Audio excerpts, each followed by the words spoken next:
ایک بات یاد رکھیے، ہمیشہ آپ کی اولاد غلط نہیں ہوتی، ہمیشہ آپ کے بچے غلط نہیں ہوتے، کبھی کبھی ماں باپ سے بھی مسٹیک ہو جاتا ہے۔ آخر کیا بات ہے کہ وہ بچے جو آپ کو بچپن میں چھوٹی چھوٹی باتیں بتا دیا کرتے تھے، اب بڑے ہو گئے تو آپ کو کچھ نہیں بتاتے، آپ سے باتیں تک نہیں کرتے۔ وہ بچہ جو 1 روپیہ خرچ کرتا تھا تو آپ کو حساب دیتا تھا، بابا میں نے اتنے آنے کا یہ لیا ہے، میں نے اتنے روپے کا چاکلیٹ لیا ہے، آج وہ لاکھوں خرچ کر دیتا ہے اور آپ سے چھپاتا ہے۔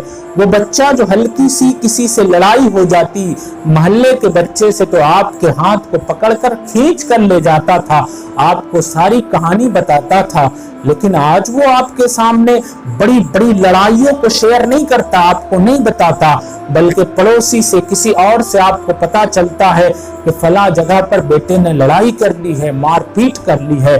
آخر یہ گیپ آیا کہاں سے، یہ باتیں بڑھی کہاں سے؟ یہ گیپ وہاں سے آیا کہ جب وہ تھوڑا بڑا ہوا نا اور اپنی کوئی دقت آپ کو بتانا چاہا تو آپ نے فوراً ڈانٹ دیا۔ بڑے ہو گئے ہو، غلطی کرتے ہو، آپ کو سمجھ میں نہیں آتا، بچے رہ گئے ہو، اس طرح سے ڈانٹ دیا۔ جب بھی وہ اپنی فیلنگ، اپنے اندر کی پریشانیوں کو آپ کے سامنے ظاہر کرنا چاہا، آپ نے ہمیشہ ڈانٹ کر اسے دور کر دیا۔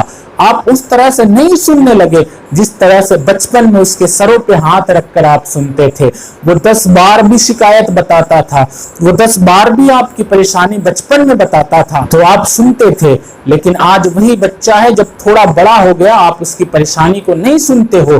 یہی گیپ جب دھیرے دھیرے بڑھا نا تو آپ کو لگنے لگا کہ آپ کا بیٹا بدل گیا ہے، آپ کی اولاد خراب ہو گئی۔ نہیں، اس کی کچھ باتیں تھی جس کو آپ نے سنا نہیں، جس گیپ نے آپ دونوں کے درمیان ایسا فاصلہ پیدا کر دیا کہ آج آپ اس سے دور ہو، آپ کے بچے آپ سے دور ہیں۔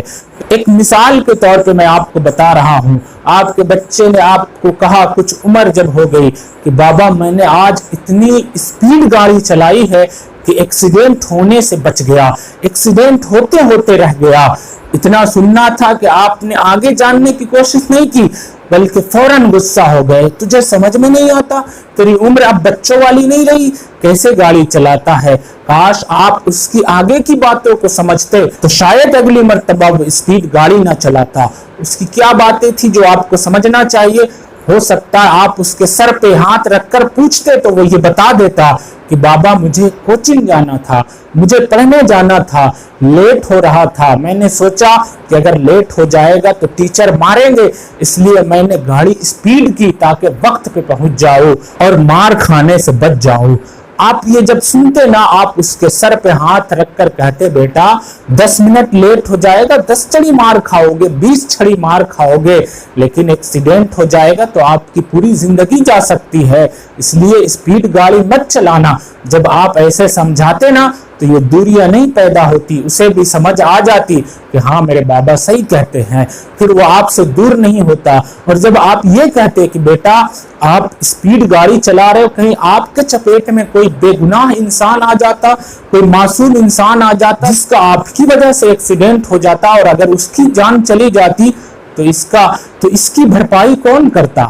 یہ کس کی وجہ سے ہوتا؟ اس کا حساب تم کیسے رب کے سامنے دے پاتے؟ تو اس کے دل میں ایک چوٹ لگتی، احساس ہوتا کہ میرے بابا میرے فائدے کے لیے کہتے ہیں، پھر کبھی آپ کی باتوں کو وہ ماننے سے انکار نہیں کرتا بلکہ سمجھنے کی کوشش کرتا۔ تو ضرورت ہے ہر ماں باپ کو کہ اپنے بچوں کے ساتھ جو دوریاں پیدا ہوئی ہیں نا اس دوریوں کو دور کرے، ان فاصلوں کو ختم کرے، ان کی بھی فیلنگ کو سمجھنے کی کوشش کرے۔ اگر آپ ایسا کرتے ہیں تو آپ کی اولاد آپ کے قریب آئے۔